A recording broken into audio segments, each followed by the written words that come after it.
that John Wall plans to sign with the LA Clippers after agreeing tonight to a contract buyout with the Houston Rockets. Anything is better than nothing. Whatever he's able to provide is a bonus for the Clippers. Keyshawn, J. Will, Max, presented by Progressive Insurance. Alan Hahn in with the guys today.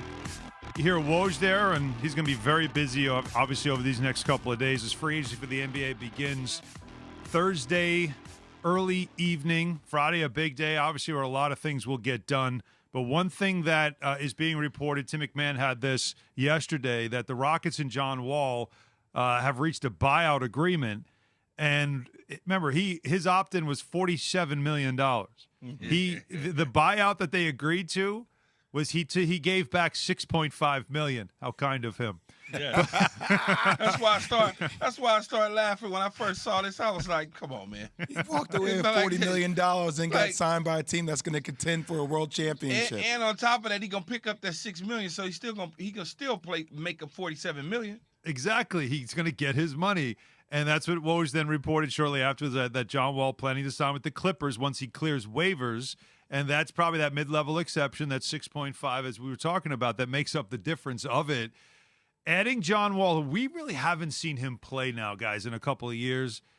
The Clippers, and it's the ifs, of course. But we saw Paul George come back. Kawhi Leonard, should be ready to go this year. You add John Wall to that bench for a Clipper team with Tyronn Lue that has obviously been a very competitive team no matter who has been available to them. Key, I know it pains you to say it, but I'm going to ask you, in L.A., you add John Wall, you've got that team, Kawhi Leonard. Are the Clippers a bigger threat than the Lakers are in the West?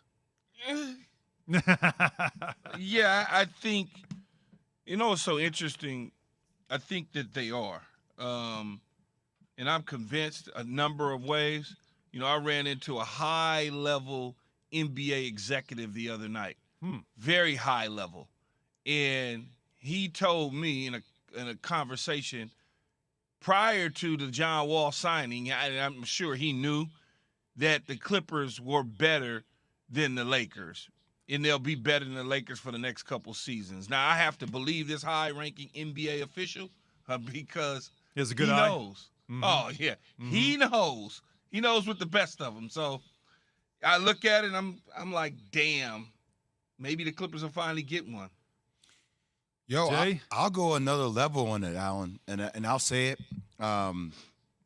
If they are able to remain healthy, I would give the Clippers a slight edge as the favorites in the Western Conference. I would. Favorites. The favorite. I mean, defensively, they would match up with Golden State in a very real way with their wing defenders, with Reggie Jackson, Norman Powell, with Kawhi Leonard, Paul George.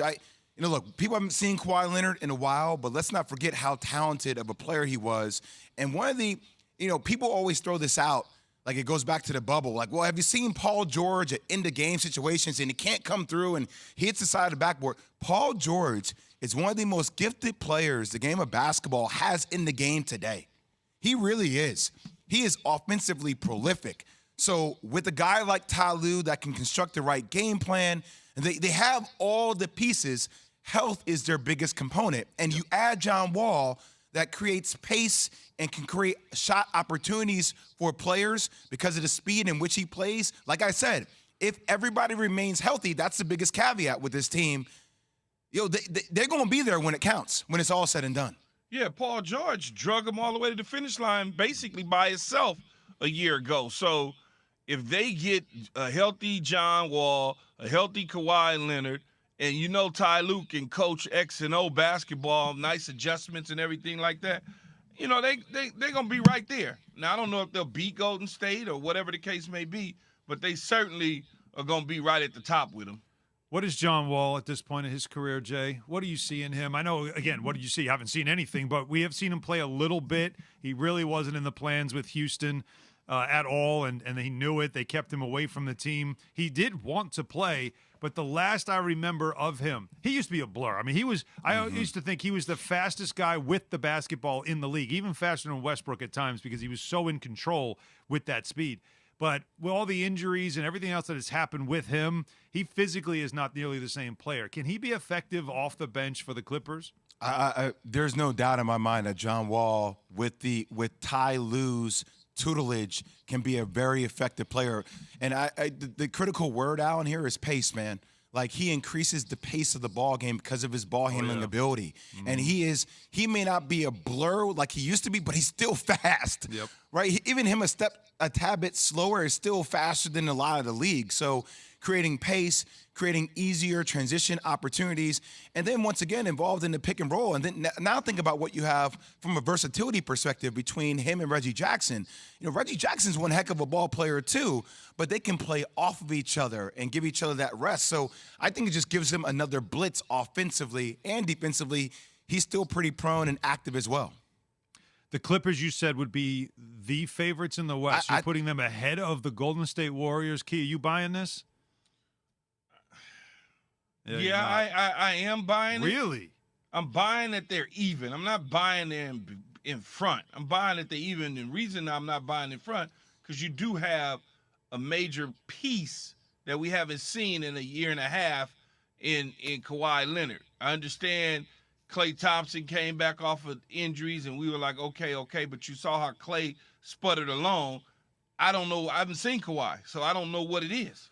I tell you what Kevin Durant did in coming back. It correct me if I'm wrong. Did Paul George, something happen to Paul George at the end of the year? I don't remember him having. No. I feel like something happened to him at the end of the year, but I could be wrong. But just think about their wing defenders, guys. So you got T-Man, Reggie Jackson. Now you got John Wall, Norman Powell. I mean, they have sides. Yes. We're not even talking about Paul George and Kawhi. So no, they're a big team. They can interchange and switch all that action. I'm just saying, when it's all said and done, man, they are one of the most talented teams. I know we'll talk about Memphis. We'll talk about the Lakers. We'll talk about what Denver can be. We'll talk, obviously, about Golden State. They deserve all the praise in the world. But this team is constructed with a head coach that has championship experience to be there when it's said and done. Yeah, we've almost forgotten about the Clippers a little bit over the last year, mainly because of those injuries. When Kevin Durant came back, the way he came back from the Achilles and how he just looked the same, that raised the bar for everybody on coming back off an injury, and we expect to see you perform at a high level like Durant did.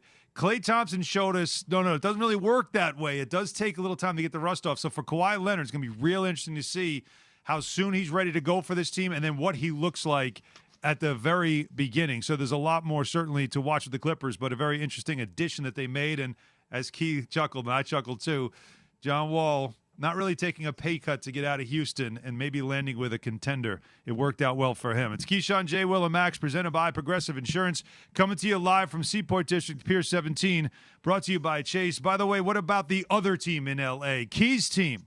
Where do they go after making an attempt at Kyrie Irving? Is that still on the table?